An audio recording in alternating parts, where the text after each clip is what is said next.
Hello student, आज का topic है class 9th math exercise 9.2 chapter 9 circle. Question number 4 है। इससे पहले मैं क्वेश्चन नंबर 1, 2, 3 करा चुका हूँ। आज क्वेश्चन नंबर 4 कर रहे हैं। देखिए, पढ़ते हैं इसको।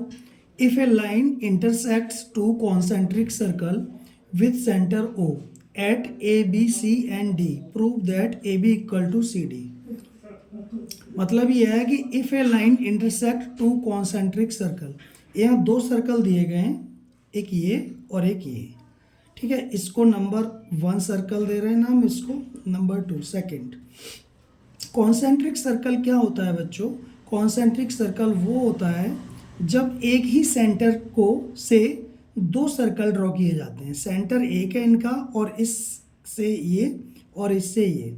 इस सर्कल बहुत ज़्यादा क्लियर, बहुत ज़्यादा गोल नहीं है क्योंकि मैंने अपने हाथ से ही ड्रॉ किया है इनको, पर कोई बात नहीं, हमें तो क्वेश्चन समझना है। आप चिंता मत कीजिए, काफ़ी अच्छी तरह से मैं बताऊंगा। तो if A line intersect two concentric circle, एक लाइन है ये, ठीक है, ये दो कॉन्सेंट्रिक सर्कल को इंटरसेक्ट कर रही है, ठीक है, जिसका सेंटर ओ है, at A B C D. A B C D 4 point पे ये इंटरसेक्ट कर रही है लाइन। तो हमें प्रूव करना है A B equal to C D, A B equal to C D. ठीक है, तो गिवन में मैंने लिख लिया है, मैं जो बता चुका हूँ वही गिवन में है लगभग। Two concentric circles with centre O, दो कॉन्सेंट्रिक सर्कल हैं जिसका सेंटर ओ है। A line intersect at point A B C D, एक line A B C D 4 point पे इंटरसेक्ट कर रही है। तो टू प्रूफ में क्या लिखेंगे अब? To proof A B equal to C D, हमें this equal to this prove करना है। Construction, draw O P perpendicular A D. ठीक है, तो हमने ओ पी ए डी के परपेंडिकुलर ड्रॉ किया है, यानी ओ पी एक ऐसी लाइन है जो ए डी पर 90 डिग्री का एंगल बना रही है। परपेंडिकुलर का यही मतलब होता है। तो हमें कंस्ट्रक्शन कर दी। ठीक, अब हम करते हैं प्रूफ। ये टू प्रूफ है, एक कंस्ट्रक्शन है। प्रूफ लिखो, in circle first A D is the कोड। सर्कल फर्स्ट में, ये वाले सर्कल में ए डी एक कोड है, ठीक है ना।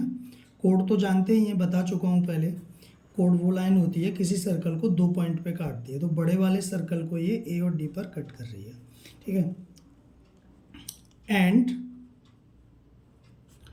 ओ पी परपेंडिकुलर ए डी, और ओ पी परपेंडिकुलर है ए डी पे। तो इससे क्या होगा? A P equal to P D हो जाएगा। A P equal to P D क्यों हो जाएगा? क्योंकि एक थ्योरम है क्लास 10th और सॉरी 9th में ही, a perpendicular drawn from the centre bisect the code. Perpendicular drawn from the centre bisect the code. मतलब कि सेंटर से जो भी परपेंडिकुलर ड्रॉ किया जाता है, कोड को दो हिस्सों में बांट देता है।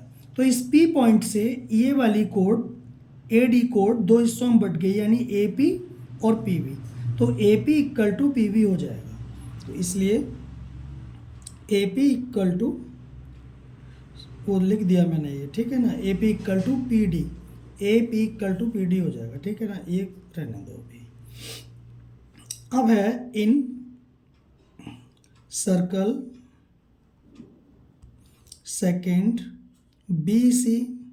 अब इस वाले सर्कल सेकेंड में बी सी इज द कोड। इस छोटे वाले सर्कल के लिए बी सी कोड होगी। तो बी सी इज द कोड। एंड ओ पी, थोड़ा बढ़ा ले रहे हैं, O P perpendicular B C, यानी कि ओ पी बी सी पर परपेंडिकुलर है। पहले ओ पी बी डी पर था, अब ये लाइन तो एक ही है, तो अब ये जो पी पॉइंट है तो बी सी को दो इक्वल पार्ट्स में डिवाइड करेगा, B P equal to P C, तो इसलिए B P equal to P C. समझ गए होंगे आप। इसको नंबर 2 दे दो और इसको नंबर 1 दे दो। तो वही रीज़न होगा इसका भी, perpendicular from the centre bisect the code. तो ऊपर वाला ही आप यहाँ पे नोट कर देना, perpendicular drawn from the centre bisect the code.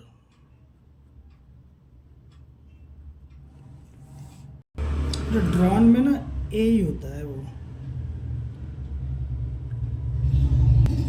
अब करेंगे सबट्रैक्ट सेकंड फ्रॉम फर्स्ट।